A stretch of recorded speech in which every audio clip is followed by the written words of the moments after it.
Good morning, Ms. Lyonne, Mr. Barnett. It's a pleasure to be chatting with you today about the amazing second season of Russian Doll. And I wanted to start with you, Ms. Lyonne.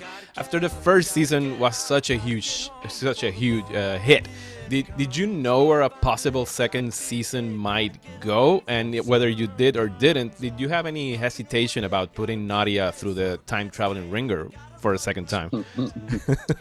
Well, thanks for saying those nice things, Mario. I'm glad you enjoyed it. Yeah, I think that there was always a sense that the show would be somewhat anthological and sort of deal with, different eras or tenses, the present, the past, things like that. And it was certainly scary. Life itself is always terrifying, but you just gotta push on through. And it's a really incredible team. It's an all female writers room, both seasons. And, we just work as hard as we can to bring it to life. And I think there's a lot of there's sort of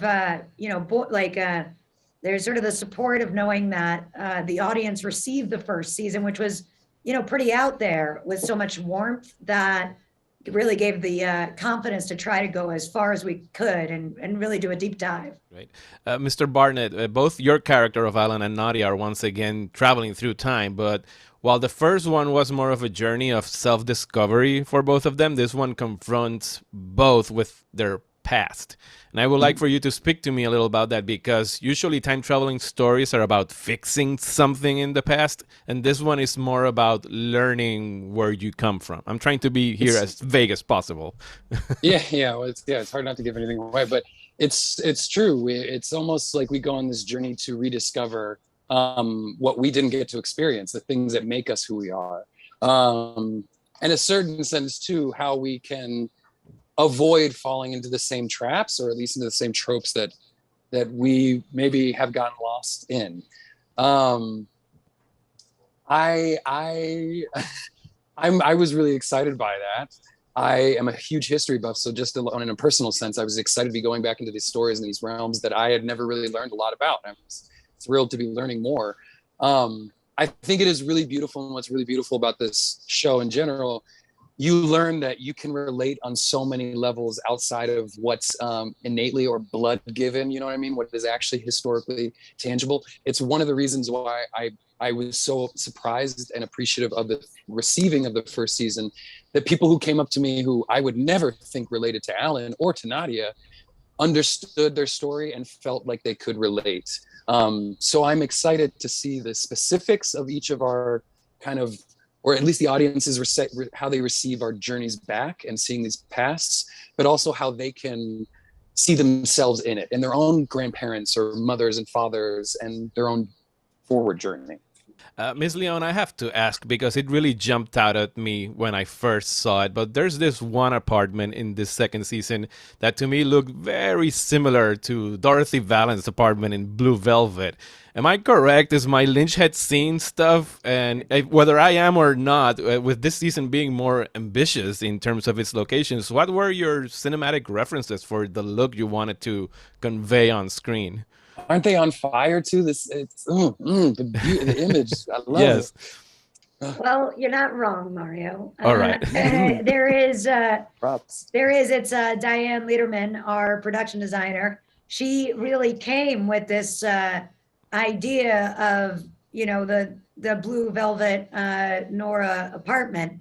And, it was actually not one of our, references for the season. There were so many, everything from Taking of Pelham 123 to Bergman's Persona to, Sid and Nancy is in there, and After Hours and King of Comedy. And I mean, we could just go King of New York. On and on. I also see a little King of New York. Yeah. There's definitely Abel Ferrara, King of New York, Bad Lieutenant. I mean, it's like there's a lot of, games that we're playing with this year, but it was really Diane who, and I guess the yes, without David Lynch, without Fellini, without these people, how do you even begin to, without Cronenberg in many ways, Videodrome, like how do you sort of even conceive of the ability to make worlds that are both grounded and resonant, but also really far out there. But anyway, it was our incredible production designer, Diane, who brought in that sort of weird mauve sort of color palette that Isabella Rossellini has. Yes. Time for living. Took off my watch. I had all the time in the world. Hello, Miss Sevigny. Hello, Miss Lee. Thank you so much for speaking with me today about the wonderful second season of Russian Doll. And the first season made such a huge impact with viewers, and it felt so unique that, at least for me, when I first heard you were going to make a second one, my first thought was, why? Why would you do another one? The first one was such this perfect 8 hours of well-rounded television. But then I immediately thought, well, why not? Why not return to these characters and this world? So I was wondering, what was your first reaction when you heard we're making another one? Miss Lee, if you would like to start. I mean, we all obviously wanted to make more just because we love each other and we're actually friends, and it's fun to do. And when our love for Natasha tethers us to this project even more.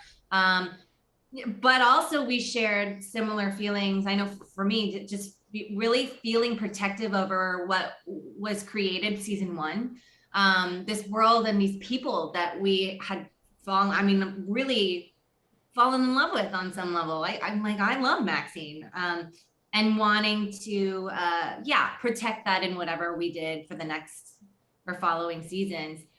And I thought, she completely exceeded any sort of expectation I had for what we can do, and how big the show could become. That's the other thing I'm really looking forward to people to witness, how we've moved from a show that was in the East Village, it was in one time and place, and then for them to see, without spoiling it, just how much bigger it is in this next round.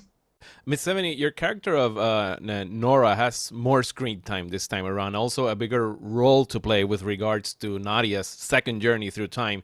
This season is about not fixing something in the past, which is usually how time travel stories goes, but understanding something about it, specifically about our parents and how we really never get to know them about any other way than our parents.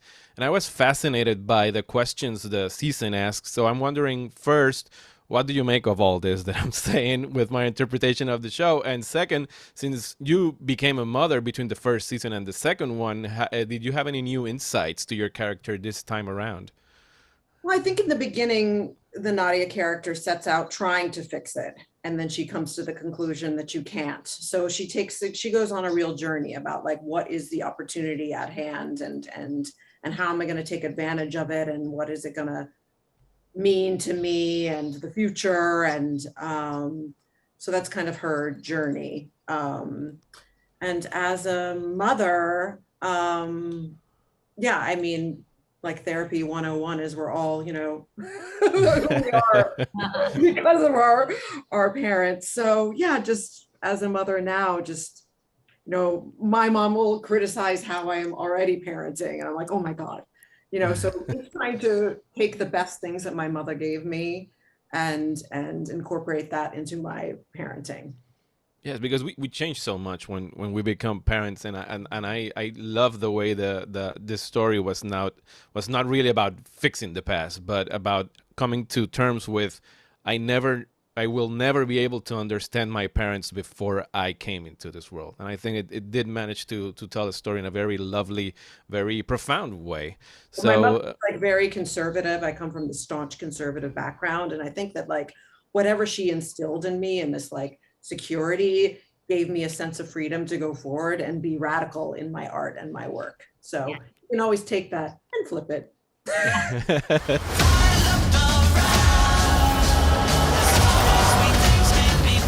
We don't belong in your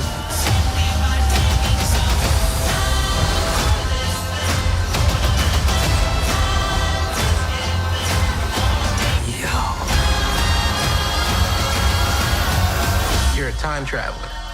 I prefer the term time prisoner.